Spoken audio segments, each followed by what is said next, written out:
Come in. Welcome. I am E.G. Marshall, and I have a ghost story to tell you, but a most unusual ghost story, since it violates all the established rules. You know the rules for a ghost story. It must be set on some desolate, windswept moor, or perhaps in a ruined, isolated mansion, or a lonely, deserted castle. However, this spine-tingling tale actually takes place in a modern, luxury, high-rise apartment building, and in broad daylight. I don't want to die, George, please. I don't want to die. Margaret, darling, listen to me. No. Margaret, it would be better. Better for who? For you, dear, for you. I have very little left, George. Please, just let me live a little longer. Margaret, life means nothing to you now. I know, but just let me live a little bit longer. I can't, Margaret. I can't.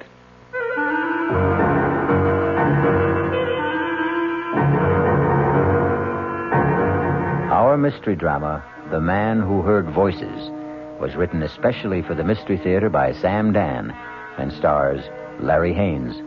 It is sponsored in part by the Kellogg Company, makers of Kellogg's Special K cereal.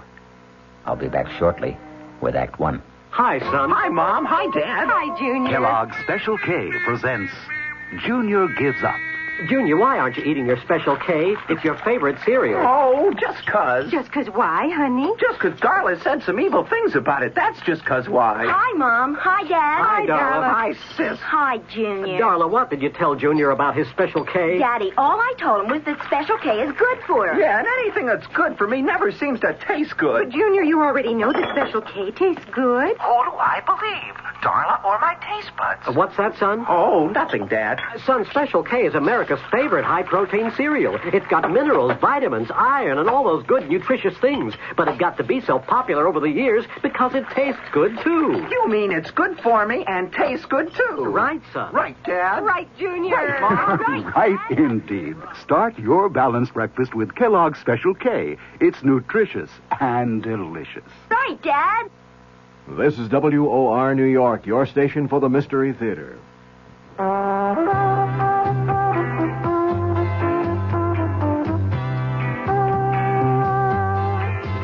No matter what you're saving for, that's what Suburban Savings for Suburban. Suburban Savings offers you a regular savings account with flexibility. You can add any amount to your account whenever you wish. Withdraw whenever you want. Suburban Savings pays a 5.25% annual interest rate on regular savings paid quarterly, which earns an annual effective yield of 5.47%. Interest is compounded continuously from day of deposit to day of withdrawal, as long as $50 is maintained in the account to the end of the quarter. Come into Suburban Savings and open an account with flexibility. Our regular savings account in New Jersey at Bayonne, Edgewater, Elmwood Park, Emerson, Hackettstown, Morris Plains, Nutley, Paramus, and Sparta.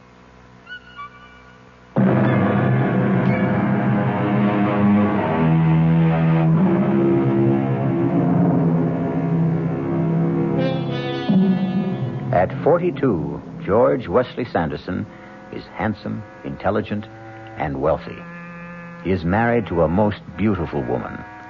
He is a partner in a prestigious law firm. He has a host of friends because he is gracious, considerate, sensitive, and obliging. And so, you look at him sipping his morning coffee in his luxurious apartment in New York City, and you say to yourself, here indeed is one of fortune's favorites. How wonderful life must be for George Wesley Sanderson. But we have invaded his privacy. We have caught him alone and off guard. And so we see a look of terror in his eyes. And no wonder, because George Wesley Sanderson hears a voice. A woman's voice. It's time for my pills, George. The voice is clear and distinct. May I have my pills, George? But George is alone in the room. My pills. George? Not only is George Wesley Sanderson alone in the room, but the voice belongs to a woman 10 years dead. Margaret. George, you must give me my pills. Oh, no. George. George. I understand. I forgive you. George. I forgive you.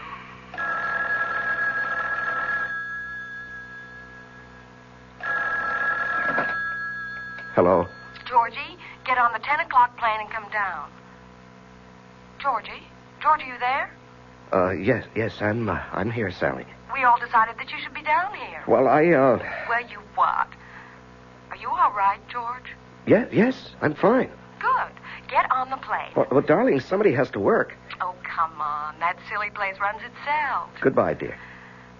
Georgie, are you sure you're all right? Yes, I'm fine. And, really, I have to get to the office. I notice you'd rather get to the office than fly to me. Darling, it's not what I'd rather do. It's what I have to do. My next husband will be a man with absolutely no ethics at all. Goodbye. My name, as you know, is George Wesley Sanderson. And I must talk to somebody, unburden myself, but there is nobody. Oh, my wife loves me. My father-in-law is most understanding. I have good friends. I could confess to a priest, visit a psychiatrist. But you see, each in his own way would fail me because no one would accept the basic point of my problem. No one would ever believe that I'm a man who hears voices. There are times when I can hear what people think, what they're going to think.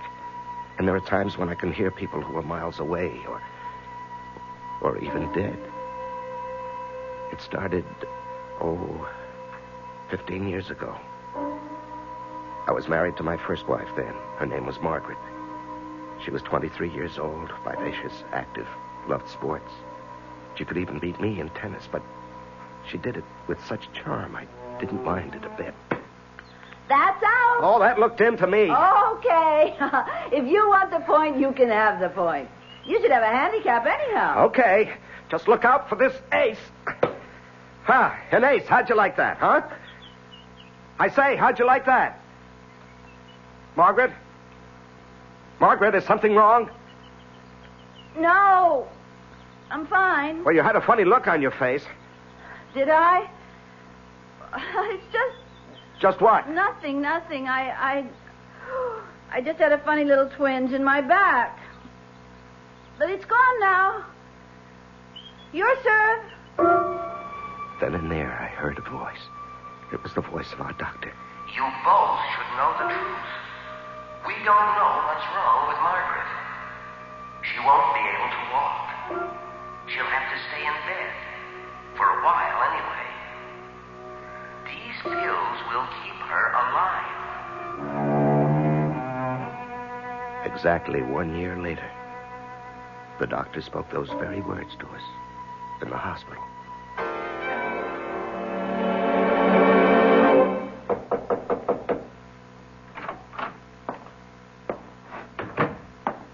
You, sent for me, Mr. Cartwright? Yes, George, sit down. Thank you, sir. George, I read your brief on the Hollingsworth case. Brilliant. Is that what you'd like to specialize in? Criminal law? Yes, sir. Good. This firm could use a crackerjack trial lawyer. Let's have dinner one night this week and start making some plans for you. Well, sir, I really can't go out much at night. You know? No, you see, my wife is bedridden. Oh, well, I'm sorry to hear that. We don't even know what it is. One of those mysterious ailments. Anyhow, she has to have constant attention. I have a woman who stays with her during the day, but at night I can't leave her alone. Well, that's too bad. We'll arrange for lunch, perhaps. Then I heard his voice. His silent voice, but to me, it was crystal clear. Too bad. We may have to forget about George. It's a tragedy. But if he wants to be an 8-hour-a-day man, he'll remain in an 8-hour-a-day job.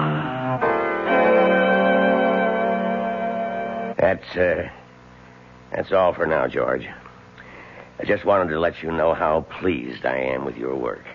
And the other partners are, too. Well, thank you, sir. Hi, Dad. Your secretary said you were busy, but I'll only be a minute. Well, hello. Who is this? This is one of our new young attorneys, George Wesley Sanderson, and my daughter, Sally. How do you do?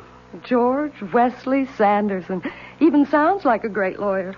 Now, dear, save that ravishing smile for where it'll do you some good. George Sanderson is a married man. And once again, I heard a voice.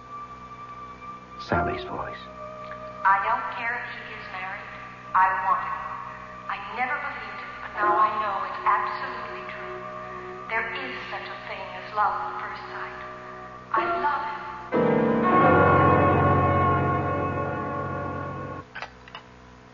him. Thank you, dear. But I don't want any more. It's time for my pill. Oh, yes, so it is. I'll get it for you. Those pills, they're like a lifeline. Well, let's be thankful they work. Poor George. You've become a full-time nurse. And in addition, you've got a full-time job. You really don't get much sleep, darling. You have to set an alarm every 2 hours to give me my pill. Darling, we stood up together and we took a vow for richer, for poorer, for better, for worse, in sickness and health. Till death do us part. Let's change the subject, huh? Okay. Well, how'd it go at work today? Oh, everybody flipped for the way I handled the Hollingsworth case. Oh, will it mean a promotion? Well, maybe, but more important is the additional money. Oh, George. Now what? If you become important, we'll be expected to entertain. Oh, no, nothing of the sort. I'm going to run my business the way I want. I intend to do my work during the day, in the office. I don't have to socialize with people. Merit, ability, that's what should count. And for the third time that day, I heard a voice. This time Margaret's. Oh, Lord. I want to live. I'm not much use. I can't do a thing. I'm a drag on the man I love. I'm good for absolutely nothing. But I want to live.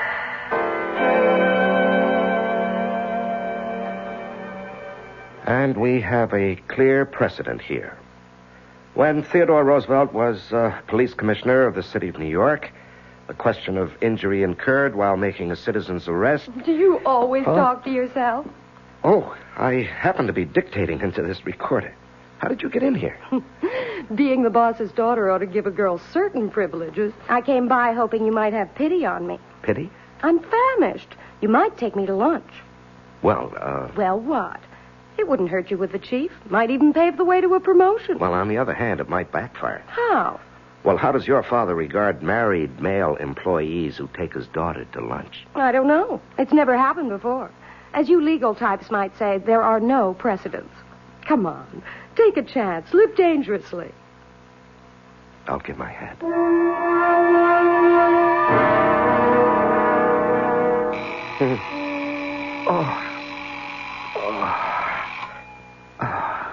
Darling, I'm sorry. I need my pill. No, it's okay. It's okay, darling.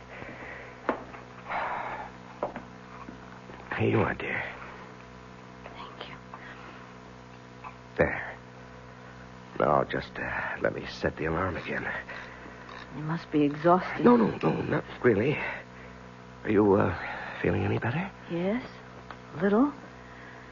I was so tired when you came home, though, we couldn't even talk. And I looked forward to our talk so much. Anything interesting happen today? No, just a lot of routine. What did you have for lunch? Lunch. Let's see. I just had a sandwich at the desk. Oh, George. You should go out. No, dear. No, I shouldn't.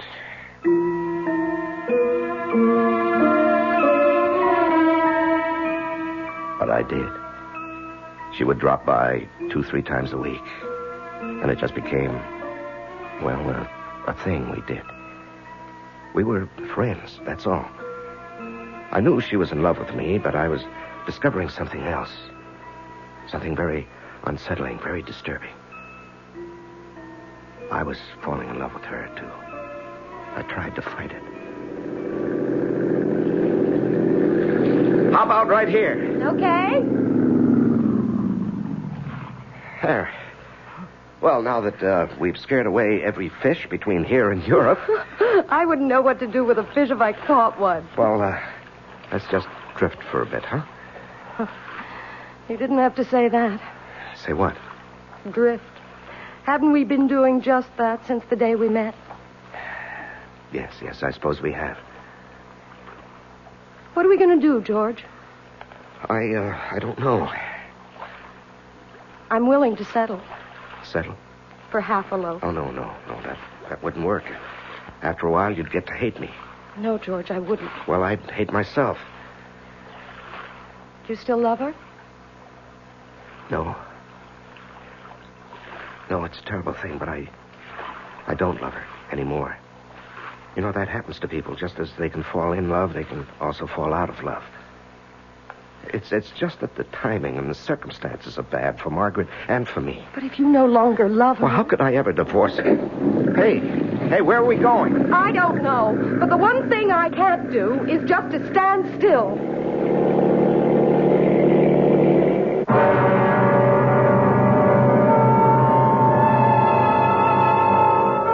Nothing and no one in this world ever really stands still.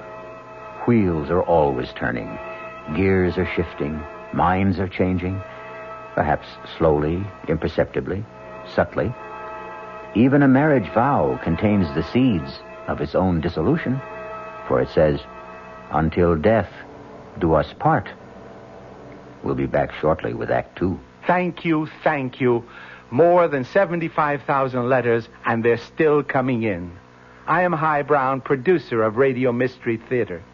You've said such beautiful things, like bravo, bravo, bravo, a breath of fresh air, and superb production. I love you. But there's one problem. So many of you ask questions, it's going to take weeks sorting through all that mail to give you an answer. So if you need a quick reply to a specific question, please write again, and we'll try to answer promptly. Write Mystery Theater, Box 5152, Radio City Station, New York 10019. That's Mystery Theater, Box 5152, Radio City Station, New York 10019. And please do keep listening.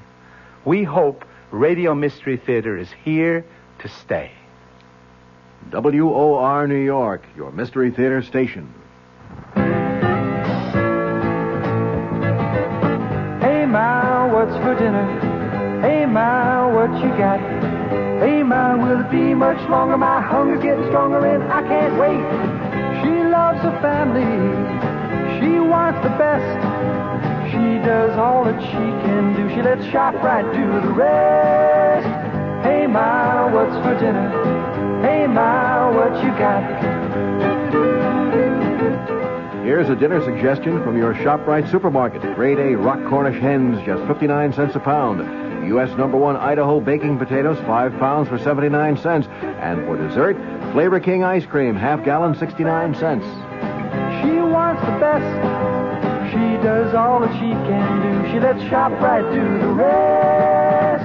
Hey, Ma, what's for dinner? ShopRite has the answer.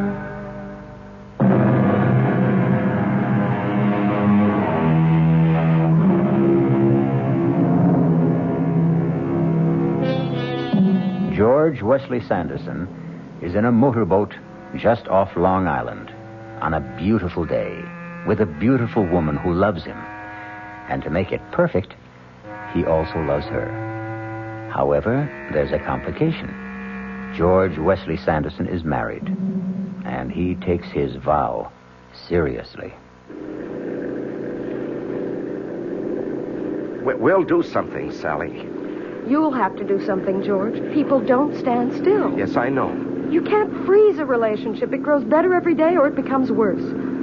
You fall in love because another person has something you need, and sometimes it's the terrible truth. When that person loses what attracted you in the first place, love also goes with it. I know. So many people can't face up to it. They're unable to end a thing that really no longer exists. I love you, Sally. I love you, George, but I'm human. If I can't have you, sooner or later I'll face it, and then I'll make other arrangements for my life. Sally, wait for me. Oh, I'll wait, George. But I can't promise to wait forever. Just then I heard another voice. It was a voice I'd never heard before, but there was no mistaking who it could be and what the meaning was. And do you, George, take Sally for your lawful wedded wife to have and to hold? Oh, Sally, darling, don't ask me how or when or why. But... George, look out. You'll upset the boat. Who cares, Sally? It's going to happen. What's going to happen? You and me, we're going to happen. We're going to be married. But... No buts. Just believe me. I believe you, George. I believe you.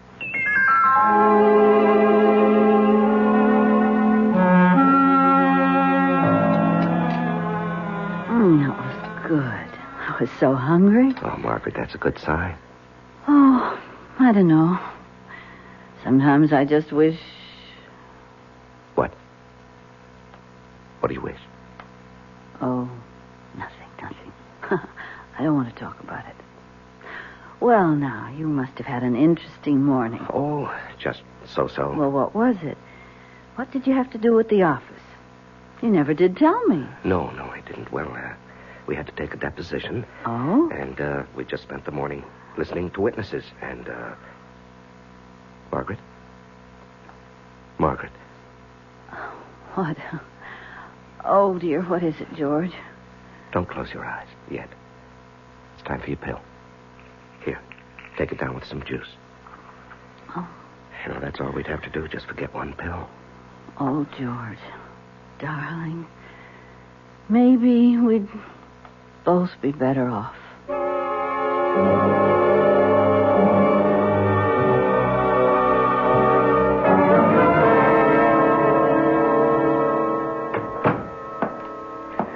Good morning, George. Good morning, sir. Sit down. Thank you.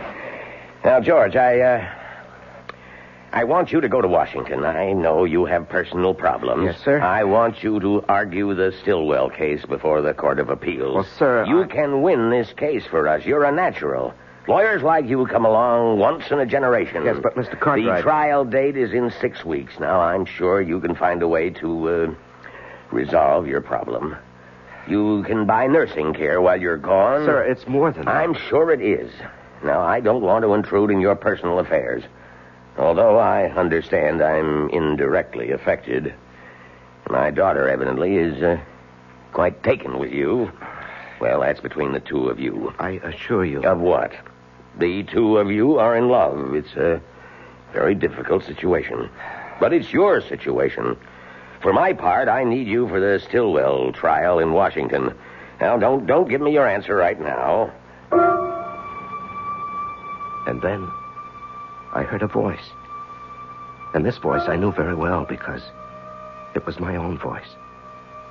And I could hear myself say, If it please the court, the prosecution claims that the defendant, Anna Stillwell, has committed the crime of high treason against the government of the United States.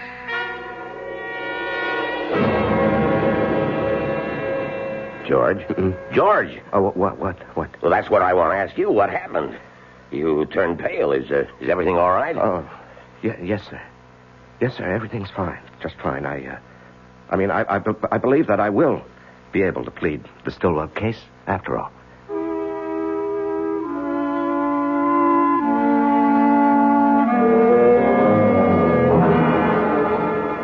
Has she been taking these pills regularly? Oh, religiously, Doctor. The woman we have here in the daytime is absolutely trustworthy, and of course I'm here all night. And he's a tyrant about it, Doctor. Well, he should be. Doctor, what about Margaret? Well, for the first time since this thing struck, I have good news.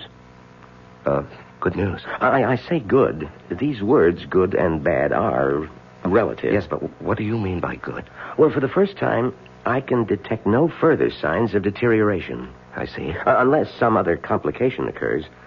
Margaret can live on indefinitely, provided she takes her pills on a regular basis. Oh, we'll see to that, Doctor. We'll see to that. Well, Keep in touch if anything unusual happens, and I'll be here again next week. Yes, I'll see you to the door, Doctor. Goodbye, Margaret. Goodbye, Doctor. Oh, a lovely day, isn't it, George? Yes. Oh, about those pills, George. Make sure you never run out. And she must have one every 2 hours. That's what his speaking voice was saying to me. The little amenities, the weather, don't forget her pills, and so on. But there was another voice. His inner voice. And I could hear it so clearly, so plainly. Poor kids. I'm glad I don't have to decide. She's in such terrible pain. Constantly. Well, that's between the two of them. Or maybe it's up to him. I only know I wouldn't want to be in his shoes for all the money in the world. Goodbye, George. Goodbye, Doctor, and thank you for everything.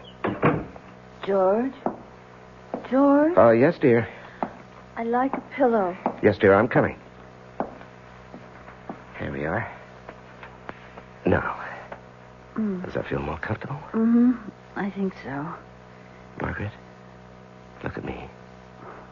I'm looking at you, darling.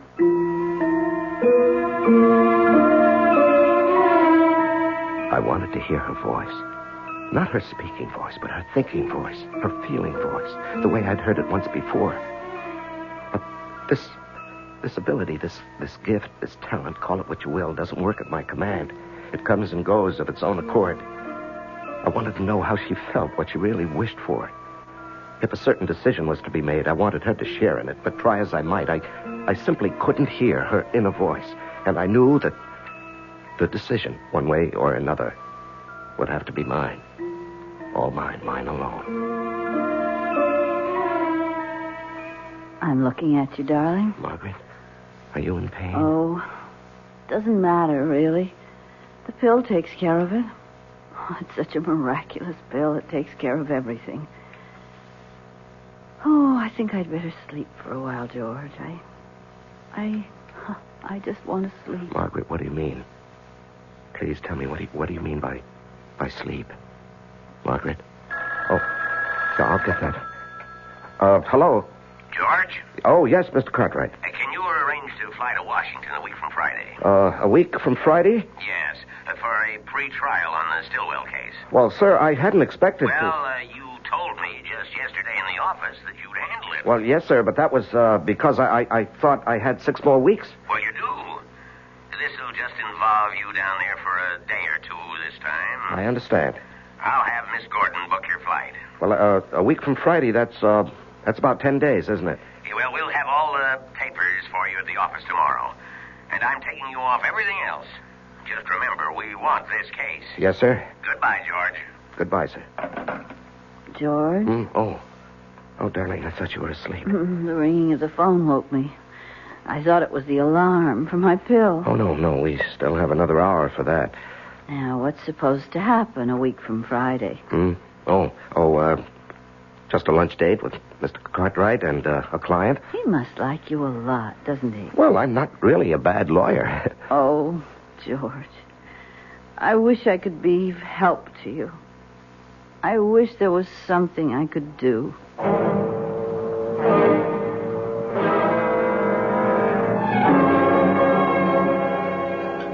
Here I am, George. Oh, hi. I'm sorry I'm late. Dad tells me how busy you are. I ordered you your extra dry gimlet. Thanks, I could use it. Dad also tells me you're going to Washington. Yes. That is, I think so. You think so? I understand the plans are all set. Well, the fact is, I know I'll be going, but, But what?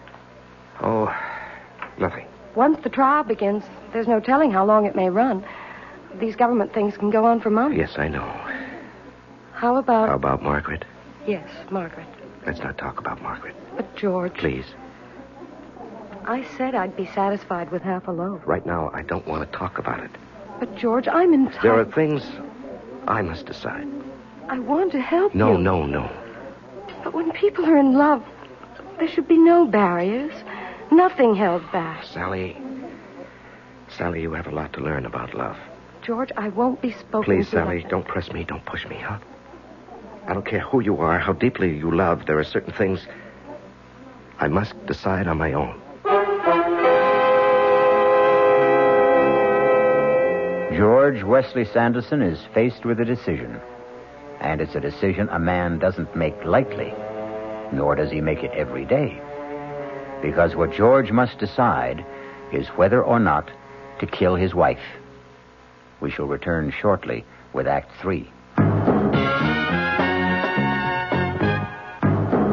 Ever had a tall, frosty glass of Amplitude? Well, if your beer is Budweiser, you've had it often. Amplitude is a fancy word for the entire taste phenomenon, the total experience of flavor.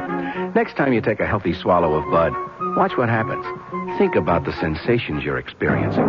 Notice how the flavor of Bud comes on nice and easy. Not too strong, not too quick, just right. Notice the clean, crisp togetherness of Bud's taste. Everything in perfect balance, with no single element jumping out at you. And there'll be no aftertaste either, no hanging on. And you'll be refreshed and ready for another glassful. Actually, Bud drinkers have been experiencing Amplitude for years, but they never phrase it that way. They just say Budweiser, and that says it all. Anheuser-Busch, St. Louis. WOR New York, your station for the Mystery Theater. Vacancy decontrol in New York. You've heard about it, haven't you? Tonight you'll hear more about it on WOR, on the Wingate News Digest, 10 o'clock. I'm going to take a microphone and talk to a man who rents apartments. He's a real estate agent. And oddly enough, he is very much on the side of tenants. He says you can take an apartment that had been rented for $250. You move out, and if you can get it, fine. You've got $500 a month. What's it doing? Driving young people, old people, out of the city, he says. That has got to be repealed. Also, a visit with Oscar the Butcher in Sheepshead Bay in Brooklyn. He says you keep hearing from government officials that the cost of beef is going down, and he's going out of business because it's so high he can't charge his customers that much. John Wingate, tonight, 10 o'clock, WOR.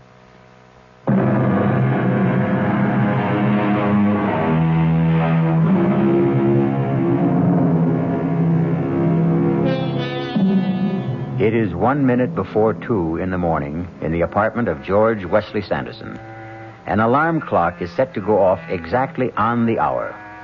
It must awaken George so that he can give his wife, Margaret, a pill. A pill she takes every 2 hours. Without her regular pill, Margaret will die. George? George, wake up. George? Wait a minute. Wait a minute. Oh, I was afraid for a minute that the clock wouldn't wake you. Yes, I'm sorry. I was sleeping pretty soundly. Poor George, you never get any No, rest. it's all right. It's all right. Here, Dolly, take your pill. Oh. Thank you, darling. Thank you. And now go back to sleep. Well, I better reset the alarm. You're so good to me, George. There it is. I've set it for 4. Good night, darling. Good night. I turned to look at her. Her eyes were closed. She was only 28, but her face was lined. Her skin was drawn and flushed, and she looked old. Old. Where was the pert, vivacious Margaret who only a few months before had been bursting with life? Wasn't she as good or as bad as dead already? Wasn't it a mercy to end her suffering? Wasn't her living merely a sham and a pretense? Suppose I would somehow forget to give her the next pill. What would I be ending? And then once again I heard the voices. But these were voices from the past. The recent past. This firm could use a crackerjack criminal lawyer. I love you, George. I love you. We have plans for you. I'll wait for you, darling. But I can't promise to wait forever. We're all pleased with your work. Why hold on to a relationship that no longer exists? I can't do a thing. I'm absolutely useless. But I want to live. I want to live. George? George, the alarm. George, wake up. George, it's time for my pill. George, wake up. You must wake up. George?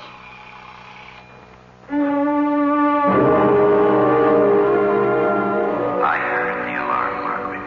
I heard it. George, you must wake up. Believe me, Margaret, I'm doing it for you. George. George, I must have my pills. George, wake up. Oh, believe me, Margaret. Please believe me. It isn't Sally or the job. I admit they both tempt me, but I don't want to see you suffer anymore. Aren't you going to give me my pills? George, let me live.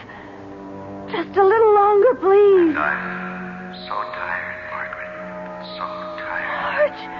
George, please. So mixed up. George, don't pretend to be asleep. I'm doing it for you, Margaret. Maybe for me, too, but mostly for you. Oh, George. Darling. I forgive you. I forgive you.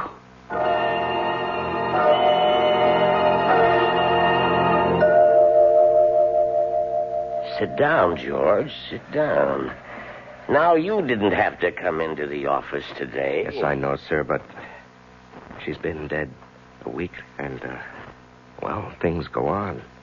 I'm due to leave for Washington tomorrow. Yes, we wondered whether, under the circumstances, to ask for a delay. Well, there's no point to that, sir. What I need now is lots of work. Well, we have lots of work around here. George, I've been trying to reach you to tell you how sorry... Sally, it's all right.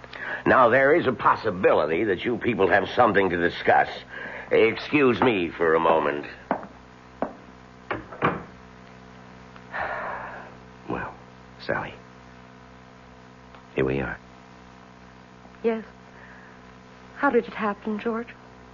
Oh, it's something that could have happened at any time.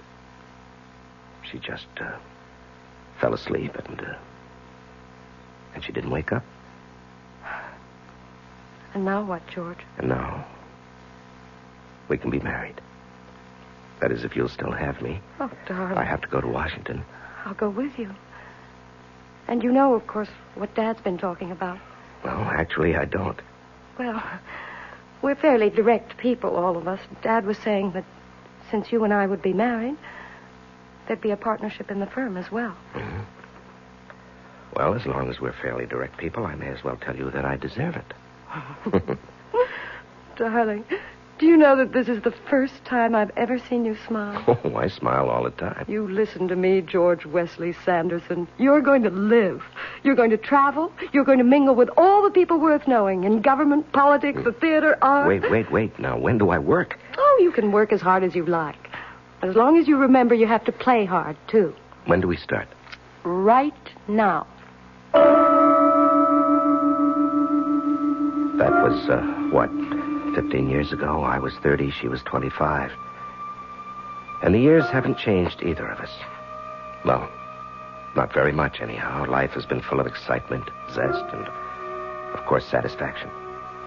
Because I've won some very well-publicized cases in this talk of a judgeship, but that's all for the future. The important thing is that for almost 15 years since she died, I haven't heard voices. You know, those voices. Until last week. And it happened when I was alone in the morning at breakfast. May I have my pills, George? My pills. I want to live. Please, George. My pills.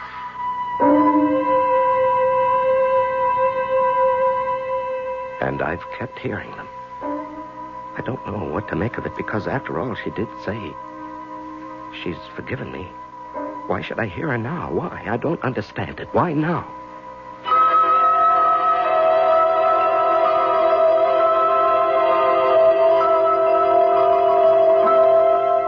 In the case of delay versus international power, the precedent is clearly stated. Sally. Sally, what are you doing here? I'm here to tell you about a precedent which is going to be established right now. Well, I thought you were in London. I was, and then I decided to come back here for some litigation. Litigation? With whom? With you. Oh? What kind of litigation? I want to review the basis for our marriage. It is rooted in the factors of common interests. We're both alive. We like to do things, go places. Do you agree? Sure. So why aren't we going and doing? Well, we... Well, we what? Do you realize that for the past year you've been working day and night? Well, darling, it so happens we have some crucial cases. Do you want our relationship to change permanently? Do you want us to drift apart? Do you know you're a nut? Darling, a long time ago we talked about this. Nothing, no one ever stands still.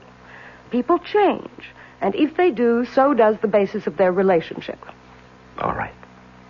We'll go skiing. Turn your work over to the bright young Eaker Beavers and let's you and I start having fun again.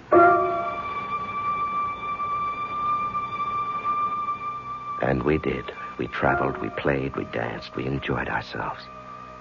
And I even managed to get some good work done, too. We were never so happy. There was, of course, one small, dark cloud for me. I could hear Margaret's voice. I need my pills, George. Aren't you going to give me my pills? Please? Penny for your thoughts, George. Oh, well, you couldn't buy my high-priced thoughts for a penny. You seem to be in a state of reverie. I was? As if you were listening to something. Oh, must be your imagination. Why, as if you were listening to voices. Voices? Are you sure you're all right? Positively spooky. Spooky? Here in our apartment in the bright sunlight? Oh, no, you've got to look for your spooks in the dead of night. Well, I know what we both need. All right, tell me. A good hard hour of tennis. Oh, now, darling, I have to be at the office. You don't have to be anywhere except with me. Okay, you're on. For 1 hour.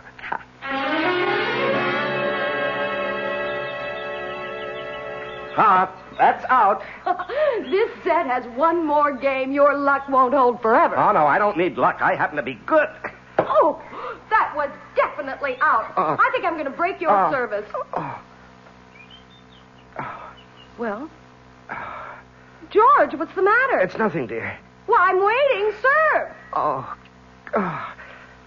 What is it, George? Is something wrong? No, I'm fine. You have a funny look on your face. Have I? Are you sure you're all right, dear? Yes, I'm sure. It's just... Just what? Oh, it's nothing. I just had this little twinge in my back. But it's gone now. But it wasn't gone. It wasn't much, but it didn't go away. And so that afternoon, instead of going to the office, I went to the doctor. I can't see anything.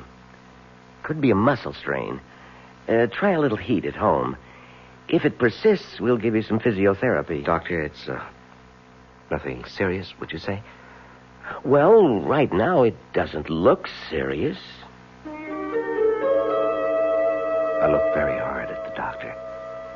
I tried to listen for another voice. His inner voice.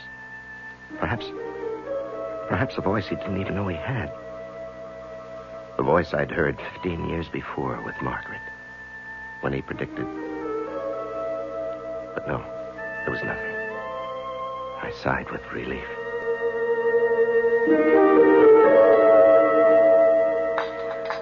Pour me a cup of that coffee. Yeah, sure thing. How's the back this morning? I'm fine, just fine. How about some tennis? If you'd like. Sure your back's okay? I said so, honey. I found out you'd seen the doctor the other day. Oh, well, it was just a checkup. And the back? Oh, a twinge now and then. Oh, everybody gets a twinge now and then.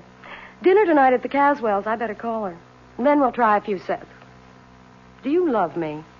I think so. I think I love you, too. She left the room. I was all alone. For a week now, I've been hearing Margaret's voice. But now there wasn't a sound. I listened. But as mysteriously as it had begun, perhaps it was coming to an end. Maybe I was losing this ear I had for voices. And then I heard it. A voice. It was very indistinct at first, but I recognized it. It was my own voice. But I couldn't believe what it was saying. I didn't want to believe what it was saying. Sally. Oh, please, Sally. Sally, give me my pills. Please. Sally, I must have my pills. Sally, aren't you going to give me my pills? Sally, don't kill me. I don't want to die. Sally, my pills. George, what's wrong? Sally, it's my back. I'll call the doctor. Yes, Sally, quickly. The pain is terrible. Sally, please. You won't kill me, will you? What are you talking about? When the time comes, you won't kill me. You won't, Sally. Or will you? Will you?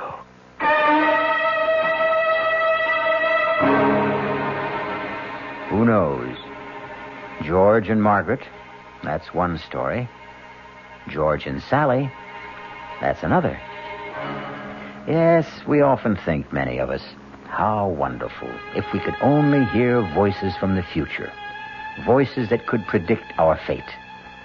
But maybe it's not such a good idea after all. Maybe it's better never to know. I'll be back in a moment. And now, with another story of mystery and intrigue, here is Commander Neville Putney to keep you in anxiety. What's this story about, Commander? Well, it concerns a middle-aged business executive named Fremont Witherton, who, after spending his entire career with the same firm, returned home one evening with his dreams suddenly shattered. Is that you, Fremont? It's me, Erica. Fremont, you look so peaked. Erica, I've been fired. That new plant manager, he's been trying to cut me out, and today he succeeded. Well, you don't need to give me that hangdog look. Just go out and get another job. I'm through, Erica. I'm 58 years old. Nobody will hire me for half the salary I've been making. My only hope is to kill the plant manager. Fremont, I hate rough stuff, but if you've decided, your Roscoe's upstairs in the trunk. You load it, and I'll warm up the getaway car. Hey, young man, how about that for a story? Well, that was a dilly, Commander, but you just can't leave us this way. How did it all come out? Time's up for now, but tune in, Bob and Ray, on WOR 3:15 to 7, and maybe you'll find out. This is WOR New York, your station for the Mystery Theater. This is Mary Helen McPhillips. I hope you'll join me tomorrow morning at 10:15 on the Martha Dean program. My guest will be John Alexander McMahon. He's president of the American Hospital Association, and we'll be talking about the cost, quality, and quantity of health care, a concern to all of us. That's tomorrow morning at 10:15.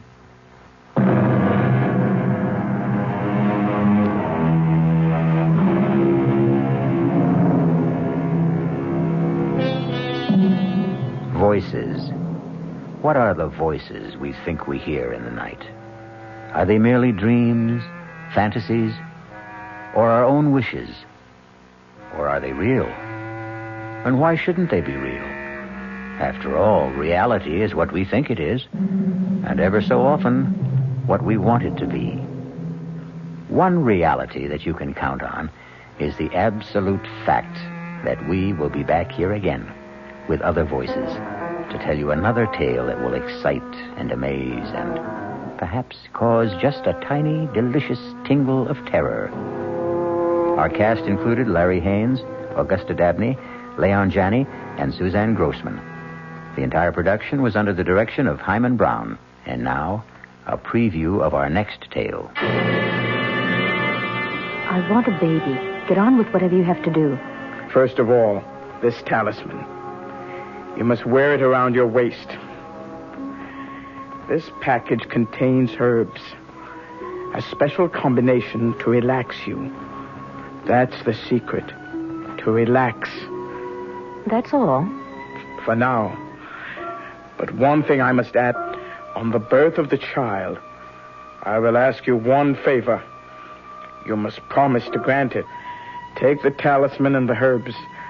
And don't be alarmed if certain unusual things happen in the next few weeks. Radio Mystery Theater was sponsored in part by Anheuser-Busch Incorporated, brewers of Budweiser. This is E.G. Marshall inviting you to return to our Mystery Theater for another adventure in the macabre. Until next time, pleasant dreams.